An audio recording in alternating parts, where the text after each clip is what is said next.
दोस्तों किसी भी बिल्डिंग में या घर में जब भी दीमक का अटैक होता है या टर्माइट्स का अटैक होता है तो कई सारा सामान ऐसा होता है जिसको वो बहुत ज़्यादा नुकसान पहुंचा देते हैं। तो इनसे दूर कैसे रहना है, हम पुरानी बिल्डिंग में रह रहे हैं या नई बिल्डिंग में, होटल में रह रहे हैं या रेस्टोरेंट में, तो आज की वीडियो में हम बात करेंगे इस टॉपिक के ऊपर।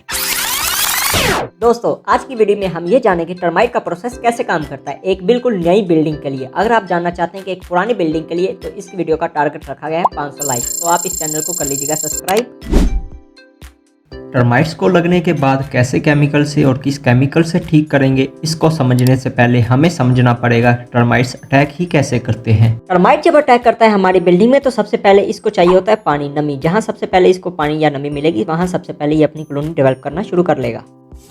जैसे हम लोग कॉलोनी में रहना पसंद करते हैं, इसी तरह दीमक या टर्माइट्स भी कॉलोनी में रहना पसंद करती है। दीमक की कॉलोनी में एक किंग होता है और एक क्वीन होती है जो कि प्रोड्यूस करते हैं बहुत सारे अंडे। कम से कम एक दिन में ये 20,000 अंडे उतारती है। कुछ टर्माइट तो सिर्फ टर्माइट वर्कर के तौर पे ही काम करती हैं, मतलब जो कॉलोनी की टर्माइट्स होती हैं उनके लिए खाना और पानी इकट्ठा करती हैं ताकि वो और ज़्यादा अंडे दे सकें। और फिर आती है पाक फौज, मेरा मतलब टर्माइट के सोल्डर। इनका काम होता है कॉलोनी की हिफाजत करना। अगर कोई और इंसेक्ट आ जाए तो इनसे अपनी कॉलोनी की हिफाजत करना। आपने सुसाइड बम्बर का नाम तो सुना होगा, खुद ही अपने आप को जो उड़ा लेते हैं। इनकी बैक साइड में एक जाली टाइप लिक्विड होता है। ये क्या करते हैं, जब इनको लगता है कि बहुत सारे इंसेक्ट अटैक कर रहे हैं, ये खुद को ब्लास्ट कर लेते हैं। इनकी बैक से निकलते हैं ये जेली, जिससे दूसरे इंसेक्ट मर जाते हैं या रिपेलेंट हो जाते हैं, जिससे इनकी कॉलोनी सेफ हो जाती है। मतलब ये कि ये कॉलोनी में रहते हुए भी एक प्रॉपर टीम की तरह काम करते हैं। दोस्तों इस वीडियो में हम ये जान रहे हैं कि टर्माइट को कंट्रोल कैसे करना है, लेकिन मसला ये आता है कि इसकी मेजरमेंट कैसे करनी है। कैसे cost control engineer bill pay लिखता है कि टर्माइट्स की अमाउंट इतनी है और इसके लिए ये वाला केमिकल इतनी अमाउंट में इस्तेमाल होगा। तो इसके लिए आप कर दो एक कमेंट, मैं आपको बताता हूँ इसकी मेजरमेंट कैसे लेते हैं। दोस्तों दीमक की कॉलोनी ज़्यादातर ज़मीन के नीचे मौजूद होती है, जिसमें मौजूद होते हैं king, queen, egg, worker and soldier. लेकिन सबसे ज्यादा खतरनाक तो अलेट टर्माइट होते हैं क्योंकि इनके पास पर होते हैं।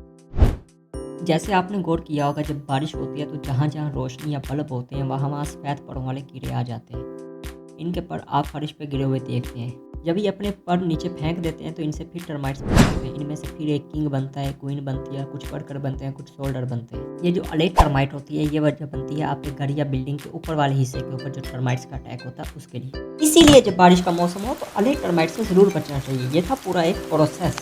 तो अब ये समझते हैं कि एक नए घर में इसके कंट्रोल को कैसे प्रोसेस करते हैं। तो सबसे पहले बात करते हैं क्लोरपैरिफास की। ये एक केमिकल रिपेलेंट के तौर पे इस्तेमाल होता है। मतलब ये आज की दीमक आज ही ख़त्म कर देगा, लेकिन फ्यूचर की ये कोई गारंटी नहीं देता कि फ्यूचर को ये कॉलोनी दोबारा बनाएंगे या नहीं बनाएंगे। और दूसरे नंबर पे जिस केमिकल का मैं जिक्र करने वाला हूँ ये है पाइफेंथ्रीन। ये एक रिपेलेंट के तौर पर सेम इस्तेमाल होता है। इसकी भी कोई गारंटी नहीं है कि ये कल को दोबारा कॉलोनी अपनी डेवलप कर सकते हैं या नहीं कर सकते, लेकिन ये उसी समय इमीडिएटली उस चीज़ को ख़त्म कर देते हैं। अब मैं जिस केमिकल की बात करने लगा हूँ ये है मेरा फेवरेट, इमिडाक्लोप्राइड। ये केमिकल डोमिनो इफेक्ट के तौर पे काम करता है। मतलब ये आज केमिकल किया तो ये दीमक इसको सूंघेगा और आहिस्ता आहिस्ता दूसरे दीमक को पहुंचाएगा, दूसरा दीमक तीसरे को, तीसरा चौथे को। ये आहिस्ता आहिस्ता करके पूरी कॉलोनी में फैल जाएगा। और ये जो इमिडाक्लोप्राइड है ये इनके नर्व सिस्टम को तबाह कर देता है, मतलब इनका दिमाग ख़राब कर देता है। ये खुद ब खुद ही मरने लग जाता है। अब ये देखते हैं इसको यूज़ कैसे करना है। आपने 400 लीटर पानी लेना है, उसके अंदर 1 लीटर इमिडाक्लोप्राइड मिक्स कर देनी है।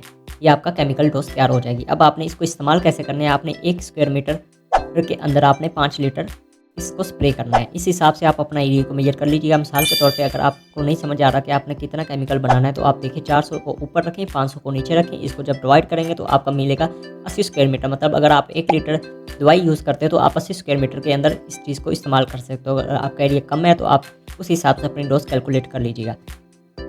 अब आपसे मिलेंगे हम अगली वीडियो में, तब तक के लिए इजाज़त दीजिए। अपने होस्ट असद रज़ाक को अल्लाह हाफिज़।